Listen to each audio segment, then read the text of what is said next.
I'll be reading from Isaiah 3 and verse 10. Tell the righteous it will be well with them, for they will enjoy the fruit of their deeds. Okay. I thought somebody else was getting up and doing something after me, so. It's good to see you all guys, all you guys coming here and all this ice and everything like that. I know I only have 7 minutes because about a year ago, I went beyond that, and people wouldn't talk to me for a while, especially when we were in line and stuff like that. And it took me another year to get invited, and maybe they forgot, that I did that, or perhaps they've forgiven me. I mean, this is a Christian organization, so there could be some forgiveness.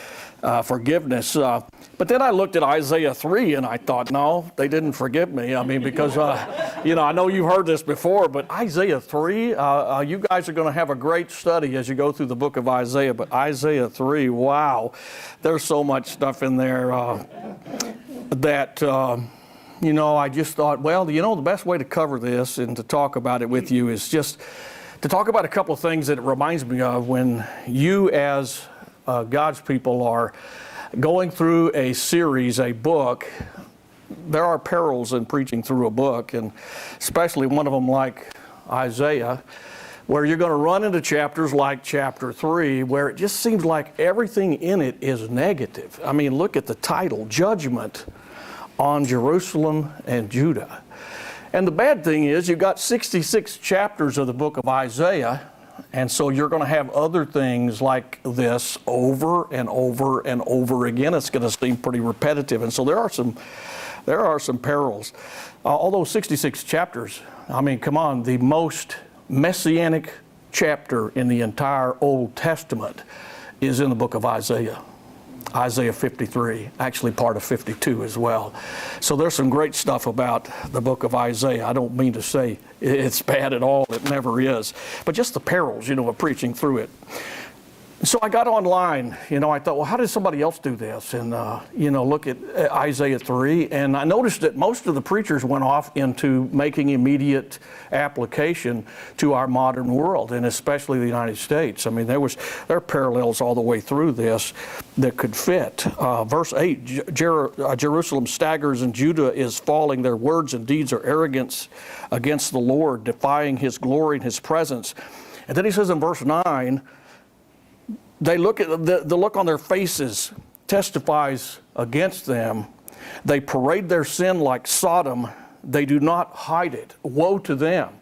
Now, is that not a modern day application that we could make today? Boy, we really could. And so we could spend some time on that. And I know that's what I saw there. And I thought, no, there's some other stuff. You could just stay historical with it and just talk about, Isaiah and the history of it, and you'll talk about the Tiglath-Pileser IIIs or Pileser, or however you would say that, and you could just make it a Bible study, and that would be really good for the older people in your congregation because, they're kind of used to that, and I don't mean this bad, but I mean they're kind of used to just information, data entry, if you will, and so you could just talk historically how Isaiah 53 fits in and what these different kinds of sins are. The idols, Baal and Molech, and some of those you could spend some time with, and I think it would be a good, fruitful study, You could stay contextual. You can talk about chapter 2, which I think you must have recently, and how chapter 2 leads into 3. And 3 is a response to chapter 2, where God actually calls them, very last verse of chapter 2, stop trusting in man, who has but a breath in his nostrils. Of what account is he? And evidently they didn't stop trusting in man, and so chapter 3 just kind of flows right in to what's now going to happen to them because they didn't listen to God. But you could also do this, and I think this is probably a good idea. You could find the hope angle. I believe, and I know you probably do too, that every bit of the Bible can be applied somehow to salvation through Jesus Christ, every bit of it, even when you're in chapters like this. And that's why I read verse 10. I mean, verse 10 is like a candle in a cavern of just complete black darkness. And it's verse 10, it's the only positive verse I found in the entire chapter. I was looking for some good stuff to say to you guys this morning, And there it is again, tell the righteous it will be well with them, for they will enjoy the fruit of their deeds, because all the rest of the chapter is what's going to happen to the unrighteous and how really bad it's going to be for all of them. And so he says, pauses and says to the righteous, all this stuff I'm saying, don't worry about it for you because you're going to be okay. And we could make that modern day application in our country or in our culture, in our nation, or in the world. All these bad things going on, that we as God's people get to really worrying about these kinds of things.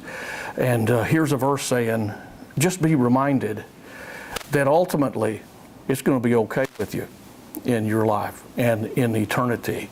That God's with you. We've been studying some of the Old Testament, the minor prophets, and we've been in 1 Kings on Sunday morning in our Bible class at Church of Christ there in Hyde Park. And, that's one of the things we pointed out. It doesn't matter how wicked things are around us. God's never going to let us down. He's always going to be with us and take care of us.